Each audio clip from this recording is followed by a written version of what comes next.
Hello, everyone.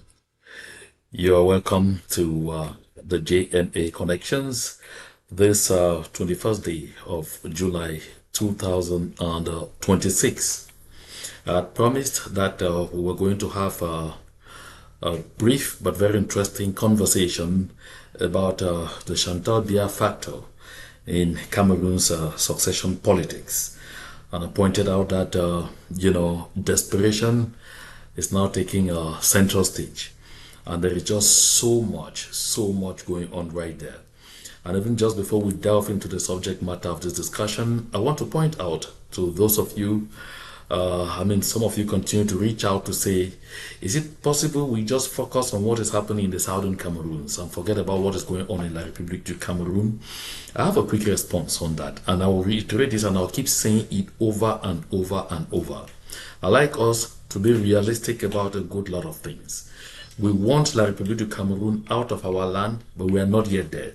Until we get there, then we will not really have anything to bother a lot about what's going on in La République du Cameroon, except in circumstances where we'll be saying whatever is happening in our neighbor's house could have a ripple effect in our own house. But right now, that's not yet the case, because all over the southern Cameroons, we still have colonial administrators representing La République du Cameroon taking decisions that are affecting the lives of our people. At this point in time, you still have colonial divisional officers in about all our local government areas. You still have colonial senior divisional officers in all our counties. You still have colonial governors. At the helm of, both the northern zone and the southern zone. You still have those people. Even those who are moving around our territory and calling themselves mayors are still representing the colonial administration. They may be our people. They may be of southern Cameroon's extraction, but they are not put there by us, because all the elections that have followed since 2017, our people have effectively boycotted those elections. And so all these people are actually appointed by Yaoundé, and although they are our people, they are working for a colonial administration. You heard recently that the Minister of Finance in La République du Cameroon decided that going forward, the Ministry of Finance will send people to collect revenue at all local council areas. That is including the southern Cameroons. You heard recently that the freedom fighters of the southern Cameroons, especially those from Momo, decided that they were shutting down the Guzan market for some time to protest the presence of agents dispatched by Yaoundé to come collect market tolls. So they will collect and ship the money to Yaoundé. La République du Cameroon is still very much in our land. When they take stupid decisions that way, on either increasing the price of this or that thing, it still affects us in our land. So I want that we know this very well. And trust me, whatever succession wahala that is happening in La République du Cameroon interests us so seriously, because when that country descends into chaos, we will have to decide whether we wait for them to finish resolving their chaos and come back and continue making life complicated for us, or we take the opportunity at that time and clear out the last vestiges of their colonial administration on our territory and make sure that we secure our land and begin taking back our sovereignty and begin taking back matters into our own hands and begin making sure that they will never ever come back to our land. Those are the things that we need to know. And that's why it is important for us to know everything that is happening in there. When you have an enemy, you need to know exactly what the strengths of your enemy are, what the weaknesses of your enemy are, what challenges your enemy are facing, or your enemy is facing. These are things that we need to know. So I'm saying this just so that we're all on the same page. Because some people say, oh, why you always talk about La République du Cameroon when you don't want them? Because we need them to get out of our land. This is what you need to know. And so, back onto our subject matter for today's conversation, for today's broadcast, I said we'll be talking about the Chantal Biya factor in Cameroon's succession politics. Today, it is clear, before all and sundry, that the de facto president of La République du Cameroon is Chantal Biya. But Chantal Biya is not really running that country uncontested. She's not running that country, with a free hand or doing things just the way she wants without roadblocks. There are a lot of roadblocks because I have pointed out Paul Biya put in place a huge divisive machinery, a cobweb system that makes sure that every single sector of the country is divided and divided and divided and placed himself at the pinnacle. And at the level of all these divisions, the only unifying factor for that entire cobweb is Paul Biya and Paul Biya alone. At that particular position, he shares it with nobody. Even Chantal Biya can only run the country now through Paul Biya's presence because he's incapacitated. She uses the fact that he is still there, still seated there, and uses his name, uses his presence, uses his shadow to run the country with her own apparatchiks. That's exactly how it is happening. But absent Paul Biya, Chantal Biya doesn't represent that image that Paul Biya has at the tip of the cobweb system he put in place. Absent Paul Biya, Chantal's voice is dead. Absent Paul Biya, Chantal herself and her entire clan become as vulnerable as everything else. And Chantal is aware. That is why, along with Ngongo and Oswald Baboke, they did everything to force Biya's hands to secure another mandate, this particular mandate. They used the highest hand they could to steal this mandate because Chantal knew that she needed time. Paul Biya is no longer in the present. He's already, his mind, his everything and all whatnot are already across the bar. What is left here right now is just the physical body. It's just the chaff, just the physical body, nothing else. And so Chantal needed that last breath of his to give herself the time to see how she secures her future. And so therefore, having captured this mandate, Chantal is now settled with looking ahead, asking herself, what happens if this man closes his eyes? Where do I belong? She has seen what happened recently to Sylvia Bongo in neighboring Gabon. When Ali Bongo was deposed, she has seen with her eyes exactly what her fate has been. It's only thanks to the French, because just like Sylvia Bongo, Chantal Biya is also French, because her father is French. Although her mother is Cameroonian, she is also French. Chantal Biya also had the opportunities to see exactly what happened to Grace Mugabe when Mugabe was quietly shifted from power prior to his death. And so Chantal Biya settled down and worked with her team to tell herself that what happened to those first ladies won't happen to her. And so she has been making frantic efforts to secure the after Biya era, to ensure that much as the system should continue, but it should continue not only with her input, but with her ability to continue to wield at least some degree of power, if she can't wield the same level of power that she is wielding right now. And Chantal knows that time is not on her side. That is why first move, she has ensured to block any attempt by anyone to cause Paul Biya to sign any far-reaching decree that could start creating a gulf between her and the power she eyes. That is why, first, even before the presidential election, Paul Biya has been unable to form a new government. Because first, while Chantal has been putting her everything, focusing on that power, the Paul Biya family, the Biya family, the Bulus, are also doing everything possible to outdo the Nangas, because there are two serious clans at the presidency of the Republic. I've said this before. Chantal Biya leads the Nanga pack, while Paul Biya, of course, represented by Mvondo Ayolo, leads the Bulu pack. And so therefore, Chantal Biya took some very strategic moves. One, placed Ferdinand Gongo, her joker, as Secretary General at the presidency, and worked her way to ensure that he had delegation of powers to extend no Secretary General at the presidency had ever enjoyed. Thus was born the notion of haute instruction. Très haute instruction, le chef de l'État. And then she told herself, but even with this, I'm not so certain that things will go the way I want them to go, because at the level of the civil cabinet, something could quickly leave the civil cabinet and get to CRTV and Cameroon Tribune without her knowledge. That is why, first, she started by bringing in people that she knew she could control. First, they started with Joseph Anderson Lay.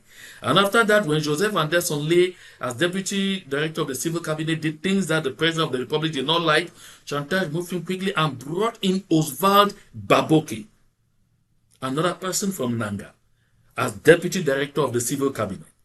And so the deputy director of the civil cabinet will be Chantal's eyes and ears and even hands right there at the civil cabinet of the presidency to make sure that he had eyes within the Bulu clan, and while at the same time controlling the Secretariat General. And so Chantal Biya for a long time had put her hopes on Ferdinand Gongo. But as I had pointed out before, over and over, since the whole thing was enmeshed with emotions, with with carnal issues and all of those things, of course, Ferdinand Gongo is in Cameroon, and in Cameroon, people at that level, with all the power, the will, the influence, the will, the money, the everything, know it very clearly that they don't have any iota of decency when it comes to playing around with women. And so quickly he had to be doing things here and there. And of course, Chantal's attention was called to 1, 2, and even 3 cases. And so she began souring on Ferdinand Gongo, because Ferdinand Gongo was well placed, well positioned from every indication to be the person on whom she would throw her weight. And do not forget that it was, by the use of the powers bestowed on Ferdinand Gongo by Biya at the behest of Chantal, that they were able to bring in Oswald Baboke. So ab initio, this alliance was Oswald Baboke, Chantal Biya, and Ferdinand Gongo. But today, something interesting is happening. When Chantal told herself that Ferdinand had become so difficult and so complicated, and she had begun doubting what will happen if he ended up with power and decided to ditch her the way he had started doing, playing with her emotions and some of those things, Chantal started shifting her focus gradually. First, she thought about putting her own son, the son she had, before getting to the Unity Palace. She had 2 sons. She had a set of twins before getting to the Unity Palace. And the one she favored most was Frank Biya. And she told herself perhaps she could try her luck to see if it were possible for Frank Biya to be validated as the next heir, as the heir apparent to Paul Biya's throne by getting him appointed vice president. She tried all frantic efforts here and there, and seemingly the Bulu clan, that is also caught up in a battle of their own between Georges Gilbert Baonla, the noisemaker, and Frank Emmanuel Olivier Biya, whose paternity, whose parentage is being seriously, contested, and all of those things, also have a battle of their own. But within the palace, Chantal Biya had already done her utmost to distance Frank from Biya, and has been doing everything to put banana peelings on his rails, blocking him at every angle. So first of all, the battle between Frank and Chantal is a deadly one. Do not forget that behind all of this, there is a story that, appears extremely verified, that Frank had carnal knowledge of Chantal way before her father ever got entangled with Chantal, because Paul Biya came to know Chantal because she got to Mvomeka to attend an event of Frank, and was brought in by people who were, Frank's team. And that is how Biya saw her and, fell for her. And so therefore, the battle between the two had been a very rough one. At some point, she created a kind of rapprochement. They tried to give some public show to give the impression to people that at least things were working. But it didn't take long for the whole thing to sour off when Chantal started feeling that Frank was seemingly, scaling right ahead, moving ahead, especially when Paul Biya started going to major meetings with Frank Biya, having conversations between himself and the world leaders in the presence of Frank Biya. You recall the pictures, the conversations, the audience and everything with Macron in Yaoundé. Of course, recently it was Populio 14 in Yaoundé. And before that, in fact, there have been a lot of occasions. And so therefore, Chantal told herself the time to turn the fire on Frank had come. I'm assuring you, before long, you will find a lot of documents that will get into the specific newspaper Jeune Afrique on the dirty dealings of Frank Olivier Emmanuel Biya. There will be that will come out to point to levels that you will not imagine. And if one is not careful, you may even have DNA test results or whatsoever flying in the air. Because that fight for succession at the level of the presidency alone is extremely deadly. Because there are two clans that are fighting among themselves. The Chantal group called the Nanga clan, where you have just two subgroups now. Oswald Baboke, Ferdinand Gongo, all under Chantal. And on the other side, you have Georges Gilbert Baonla and you have Frank Emmanuel Biya. Because in the public, people have the impression that Georges Gilbert Baonla is featherweight. But I want to assure you that die-hard regime barons are letting me know that Georges Gilbert Baonla is not just a noisemaker. The way he's making all the noise he's making is because he has drummers in the bush. This is not the first time that they are arresting him, because you are aware that he was arrested this Monday, the 20th of July, at Edea. I mean, that was shortly after he was involved in an accident. He was arrested. This will not be the first time that he's been arrested. He was even thrown in jail at some point, but still came away from there, and he has never stopped talking. Even as he was picked up, he has not stopped talking. You recall, there was an arrest warrant against him. So in normal circumstances, Georges Gilbert Baonla should have escaped, knowing that there was an arrest warrant which could be executed on him at any time. But the mere fact that he was out of the country when the warrant was issued, and he decided to come back, he knows exactly what he's counting on. But as I said, for today, we are focusing on Chantal because we'll come back to that one. And so right now, Chantal Biya turned around and told herself this situation is getting so dicey. When she discovered she could not position her son, Frank Biya, as the vice president, she decided to do a couple of things. She wants to extend her tentacles in securing other assets. Because while others interpret that is because she was giving up already on the position of, vice president, giving up on the, successorship at the helm of the state by seeking the position of president director general of, the SNH for her son. That is not the case. On the contrary, Chantal Biya was simply advised by her close aides to take hold of the strategic company, the SNH, put it in her column, because if matters go to a head and it needs to be a fight, she will need resources. She will need finances, a lot more resources than they currently have in their treasury. And so therefore, she decided to take the move to say, while she was still looking at what happens with the vice presidency, she wanted therefore to get her son, Frank Biya, appointed as Director General, Administrator Director General of the SNH. But unfortunately, because of the clash too with the civil cabinet, that particular appointment was also blocked. And if anyone comes which doesn't come from the Chantal Biya camp, it will also be blocked. So one thing you can be certain is Adolphe Mudiki will be there until Biya gets erased from the helm of the state by whatever means it happens. And so that one got neutralized. And then unfortunately, news of it will leak out. And when news of that attempt leaks out, Nathalie Mudiki, who had been a very vital asset in Chantal Biya's fight for power, got wind of it. So that meant to her that Chantal Biya was about to dispossess her of a niche that she has carved and knows is her own. Because Adolphe Mudiki is senile. And the person running the SNH at this point in time is Nathalie Mudiki. And I've shown you the picture before. I said it was Nathalie Mudiki and Chantal who were the duo. So Chantal wanted to get to that space where she kills the dualism and gets the absolute mantle to continue running and vying for what she was vying for. So right now, the atmosphere between Chantal Biya and Nathalie Mudiki is extremely tense.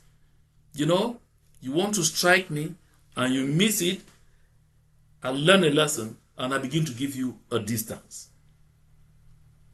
And then now, we all know that when Oswald Baboke and his clan took the move that they took to want to force or scam the appointment of Oswald Baboke as vice president failed, of course, every other detail of that whole plot leaked out. Why? Because Ferdinand Gongo now realized that he too was about to be played. And so something is happening within the Nanga camp, which is led by Chantal Biya. Ferdinand Gongo and Oswald Baboke are now opposed to each other, are now publicly fighting each other. There's no more pretense at this point. The two are no longer agreeing. Chantal is even unable to broker peace between the two at this particular point in time. And even those who are surrounding Chantal Biya have made attempts to see how to broker peace between the two. It's no longer going. And that is why you realize that Jeune Afrique gets very fast anything that is about Oswald Baboke. You get it in Jeune Afrique even before that particular thing happens. Because this is sent in quietly and directly by people loyal to Ferdinand Gongo. And the same thing happens to Ferdinand Gongo, because anything that's about to happen on Ferdinand Gongo's side, the same information is going from the Oswald Baboke camp. Those loyal to Oswald Baboke are shipping everything into Jeune Afrique. Jeune Afrique today gets, even if somebody sneezes within that particular camp, on both sides, that information will be leaked out.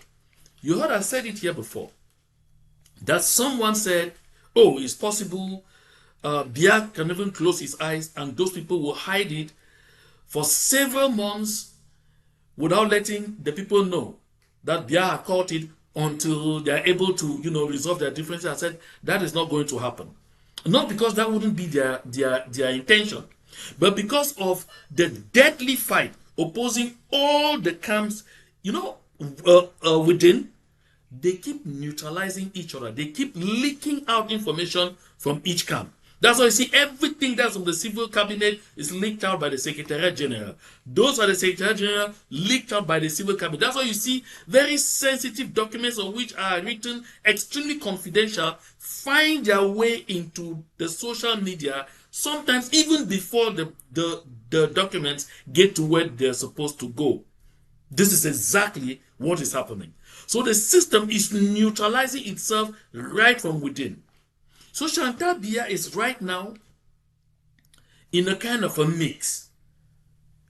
Her world appears to be falling apart, but that doesn't mean that her influence is waning. But the only question she asks herself definitely now is, how is this going to end? On the other side, for the Bulus, they are pushing the buttons in every way possible to see if they are able to push the crisis between the Babokes and the Ngongos in a way to cause that side to fight itself, neutralize itself, weaken itself, and allow the avenue for Frank Biya.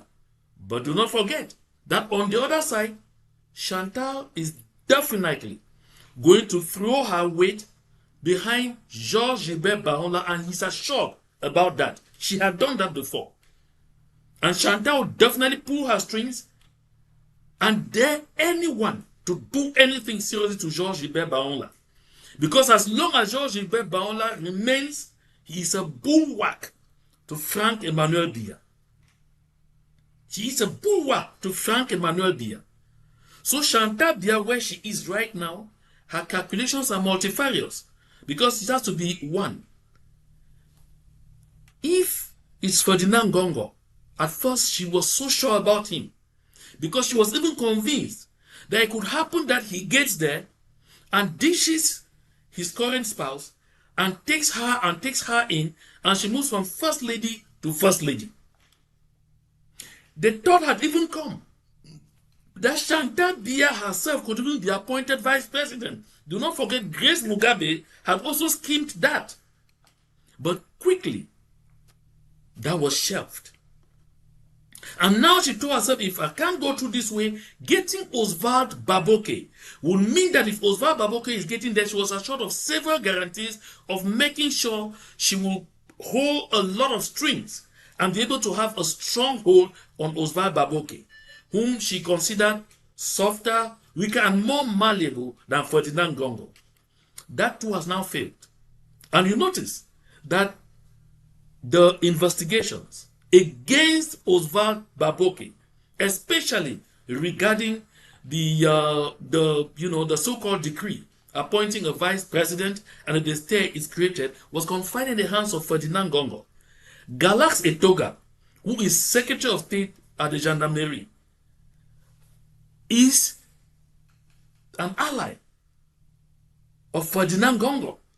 And that's why you notice that this particular aspect of the investigation is being taken care of by the said and the Director of Presidential Security, Yenwo Ivan, who is also an ally of Ferdinand Gongo at this point in time.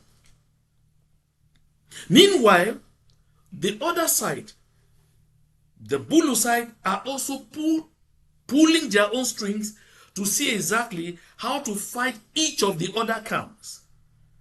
That's why Laurent Esso got particularly interested in the issue concerning the gold transactions in Dubai, along with Louis-Paul Mortazé. While this is going on, you almost have the feeling that Louis-Paul Mortazé and Laurent Esso, they could be routing for Frank Biya. That is not the case.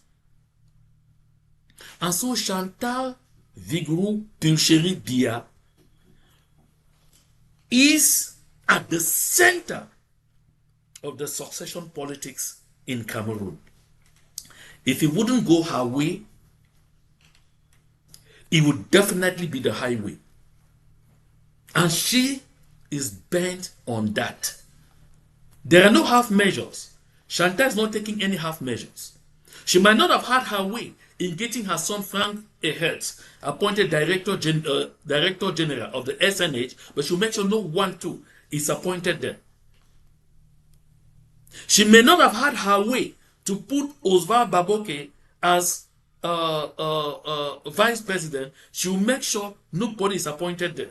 And I already pointed out the legal void.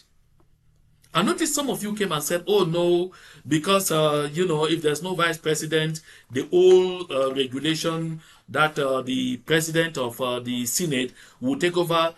Don't make any mistake. In constitutional law, nothing is implied. In constitutional law, the law has to be explicit and clear. There is no provision in that constitution that says that while awaiting the appointment of a vice president, the office of the Senate president will deputize. Because right now, even if Paul Biya is incapacitated, that constitution says that only the vice president, that's what's in the constitution now, only the vice president has the power to seize the constitutional council to say that the president is incapacitated or that there is vacancy at the helm of the state. That is where the state, the things are right now.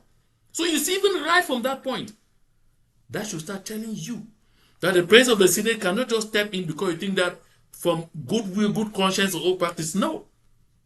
There has to be an explicit provision in the Constitution And as I said before, I'm waiting for any constitutional law expert in the Republic du Cameroon who's gainsay what I'm saying to come and point out that there is a provision that really gainsays this.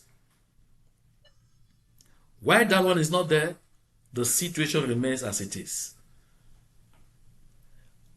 Although a lot of people are saying this is outsiders, not insiders, because I've spoken to insiders regarding the CPDM meeting, the very important meeting of the CPDM Central Committee that is holding tomorrow, this Wednesday, the 22nd day of July 2026, that is expanded to some of the leaders of some key basic organs. Some are saying that it is meant to, elect Frank Biya as the chairman or as the chairman of the CPDM party in replacement of Paul Biya. I have this to tell you very quickly. Even if that country is a kangaroo country, although we know there is a state of lawlessness, there are extents that they still cannot go because they will still spark issues of legitimacy. Number one, Frank Biya is not even a member of the CPDM Central Committee. And for him to become a member of the CPDM Central Committee, Paul Biya's signature is required. Will anything signed today appointing Frank Biya as member of the Central Committee and the claim is from Paul Biya, will it be accepted? Will it be recognized? Because everyone at this point in time, they know Paul Biya is senile, completely off, is no longer in his senses. So will anyone accept any major decree purportedly emanating from Biya as emanating from him? I want to give you evidence. You notice even when he made the speech on the 31st of December, the presidency had to be doing everything to take him in the same attire that he supposedly made that speech, to go and sit somewhere and show visuals how to justify that. See, this is how he was dressed to make that speech. He just came away from that speech to be here. But you and I know that the information that circulated a lot, that particular speech was delivered by the use of AI, is not far-fetched because, number one, I worked at ACN TV, and I will tell you how it happens. Paul Biya's speech is always recorded before or by midday on the day the speech has to be broadcast. So on the 31st of December every year, a team from ACN TV, radio and television, will go to the presidency of the Republic as early as 10 o'clock in the morning and record Paul Biya's address to the nation. By midday, the speech is recorded, and usually by 2 p.m., 3 p.m., we receive the hard copy of the speech at ACN TV, and we, break up parts and start preparing for the analysis. This one, you will handle this aspect. That one, you will handle that aspect. You will handle that aspect. That's why you see, as soon as the speech ends, people come up, you start talking about, you have the feeling that people just listened at the time. No. So Paul Biya's speech is recorded at midday. So you are telling me that Paul Biya was dressed in that suit, in that attire, before midday to go record his speech. And after he recorded his speech, he's never removed that attire. He's never changed until after 9 p.m., 10 p.m., when they sat together, when the speech was broadcast and all of those things. So this should tell you that they themselves already know there's a crisis, there's a credibility crisis. And because there's a credibility crisis, no major decree, they know, will be accepted by anyone, anywhere. That is where they are right now. That is the crux of the matter. So the people, the CPDM bigwigs that I spoke to, they clear that meeting is just meant for them to study various scenarios on what will happen if the ultimate occurs, because they themselves now recognize that they are powerless. Frank Biya can only be elected to replace Paul Biya at a congress of the CPDM. It could be an ordinary congress or even an extraordinary congress. A congress has to be convened for that kind of thing to happen. That is where it is. So the situation is so complicated. You heard in the statement that Paul Biya made that he was not interested in picking a successor. So it means he had never been decided before. But if he started thinking about the need, maybe I also try my luck. Towards the end, measures had never been taken to introduce either Frank Emmanuel Biya or Georges Gilbert Baonla into the mainstream of affairs. That's why I told you earlier that Frank Emmanuel Biya still faces an uphill task because he is an inside outsider. That is why Chantal Biya still has a stranglehold on the entire system right now. I'd like to end this broadcast here. I didn't intend to make it this long, but we'll continue to dig into some of these issues. And when I return here, this 22nd day of July, I mean tomorrow, Wednesday, we will be getting into some very interesting Chiruma news that just reached me. I told you earlier today that when you find a toad dancing in broad daylight, be careful. Don't think it's alone. The drummer may be hiding in a nearby bush. So there is so much that is at stake right now. Just so very much that is at stake right now. So thank you very much for your very kind attention. If this is the first time you are visiting on the JMA Connections, I invite you to go right ahead and hit on that subscribe button and personalize so that once any new thing drops here, you will be the first to know. And of course, do not forget to kind of share the link to this communication, share it as much as possible, and do drop a like. But I'll be looking forward to your comments at the comment section. Be part of the conversation. Again, thank you for your very kind attention. To God be the glory.